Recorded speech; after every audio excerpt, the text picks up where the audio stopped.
Hi guys, আজকে আপনাদের বাইন্যান্সের আরেকটি আপডেট দেব, যেটা আপনাদের প্রত্যেকে শোনা দরকার।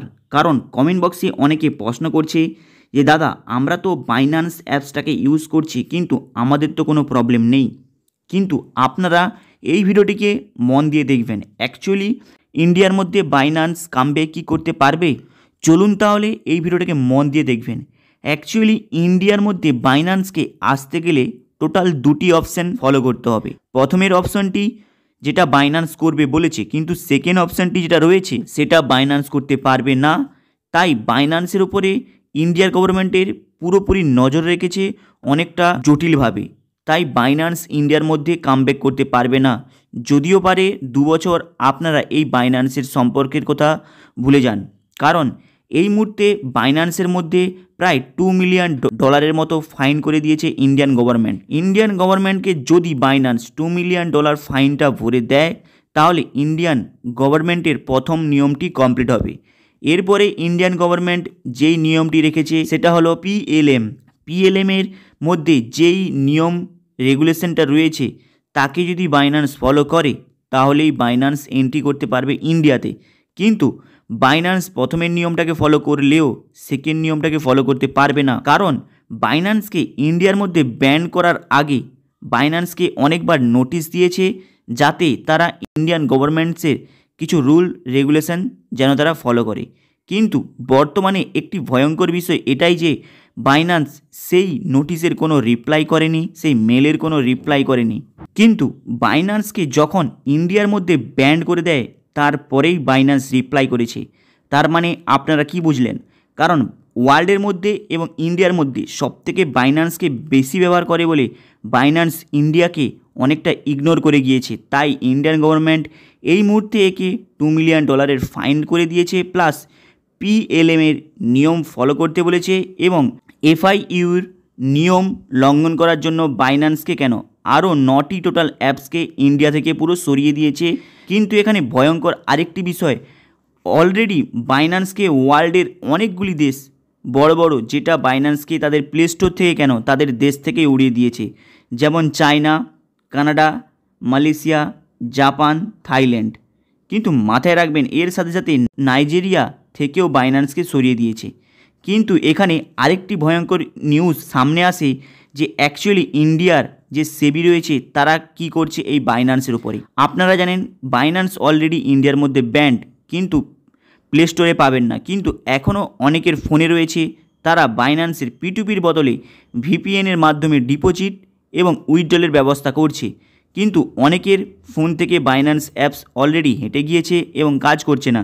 কিন্তু কিছু আননোন পার্সন রয়েছে ইন্ডিয়ার মধ্যে, যারা থার্ড পার্টি অ্যাপসের মাধ্যমে বাইন্যান্সকে ব্যবহার করছে, ট্র্যাক করছে।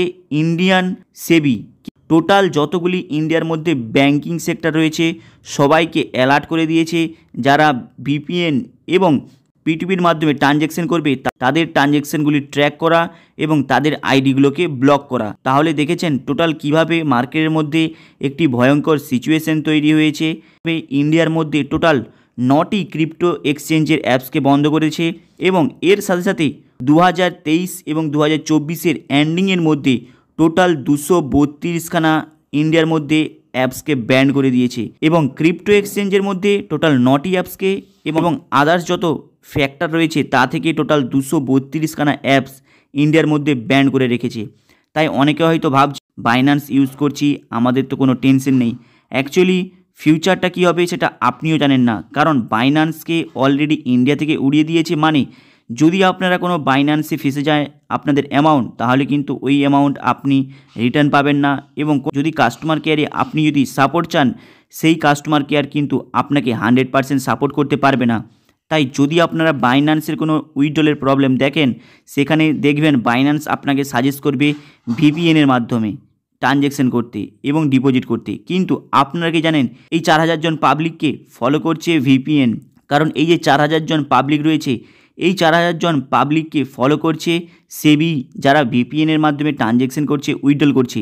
তাই এখনও সুযোগ রয়েছে, যারা বাইন্যান্সে ট্রানজ্যাকশন করছেন, উইথড্রল করছেন, আপনাদেরকে সেবি নজর রেখেছে, যেটা আপনারা ভিপিএনের মাধ্যমে ট্রানজ্যাকশনটা করছেন তাই খুবই শীঘ্রই আপনাদের যে কোনো অ্যামাউন্ট আপনারা হারিয়ে যেতে পারেন যদি আপনাদের বাইন্যান্সের মধ্যে কোনো ক্রিপ্টো এক্সচেঞ্জে ডিপোজিট থাকে, কোনো ট্রানজ্যাকশন করছেন বাইন্যান্সের মাধ্যমে। তাই এই আপডেটটা শুনে হয়তো অনেকটা আপনাদের খারাপ লাগতে পারে, কিন্তু মাথায় রাখবেন বাইন্যান্স কেওয়াইসির রুলস ফলো করলেও কিছু ইন্ডিয়ান গভর্নমেন্টসের রুলস রয়েছে, মানি লন্ডারিং রুলস, সেগুলোকে যদি না ফলো করে বাইন্যান্স ইন্ডিয়ান মার্কেটে থাকতে পারবে না।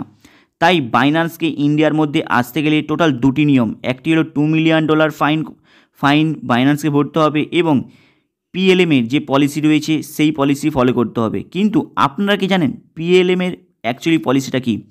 পিএলএমের অ্যাকচুয়ালি পলিসি হলো বাইন্যান্স ইন্ডিয়ার মধ্যে যে ট্রানজ্যাকশন করবে, ক্রিপ্টো ট্রানজ্যাকশন কেন, ট্রেডিং ট্রানজ্যাকশন কেন, সেই ট্রানজ্যাকশন যদি ইন্ডিয়ানের গভর্নমেন্টের সেবি যদি মনে করে, ইন্ডিয়ান গভর্নমেন্ট সেটাকে সার্চ করে দেখতে চায় যে এই মানিটি অ্যাকচুয়ালি কোথা থেকে এসেছে এবং এই ট্রানজ্যাকশনটি কোথা থেকে হচ্ছে, তাহলে কিন্তু ইন্ডিয়ান গভর্নমেন্টস যখন চাইবে সেটাকে ট্র্যাক করতে পারে। এই নিয়মটি যদি ইন্ডিয়ান গভর্নমেন্টকে যদি অ্যালাউ করে তাহলে ইন্ডিয়ান গভর্নমেন্ট এখানে বাইন্যান্সকে পারমিট দেবে ইন্ডিয়ার মধ্যে বিজনেস করার জন্য। কিন্তু আরেকটা জিনিস আপনারা শুনলে অবাক হবেন, বাইন্যান্সের যে বড় বড় লিডার রয়েছে তারা কিন্তু অলরেডি ইন্ডিয়া ছেড়ে বেরিয়ে গেছে অন্য কান্ট্রিতে। তাই বাইন্যান্সের এই মুহূর্তে ইন্ডিয়ার সিচুয়েশান খুবই খারাপ এবং বাইন্যান্স এই নিয়মটি ফলো করতে পারবে না, ইন্ডিয়ান গভর্নমেন্টকে বলে দিয়েছে, কারণ তারা দেখাতে চায় না বাইন্যান্সের ক্রিপ্টো ট্রানজ্যাকশন এবং আদার্স যে ট্রানজ্যাকশন করছে সেই ট্রানজ্যাকশনের মানিটি কোথায় ট্রানজ্যাকশন হচ্ছে সেটা বাইন্যান্স দেখাতে পারবে না। তাই ইন্ডিয়ান গভর্নমেন্ট বেশি করে বাইন্যান্সের উপরে অনেকটাই নজর রেখেছে। হাই গাইস, আপনাদের ভিডিওটা কেমন লাগলো লাইক অ্যান্ড সাবস্ক্রাইব করে দেবেন। চলুন দেখা হবে আবার নেক্সট ভিডিওতে।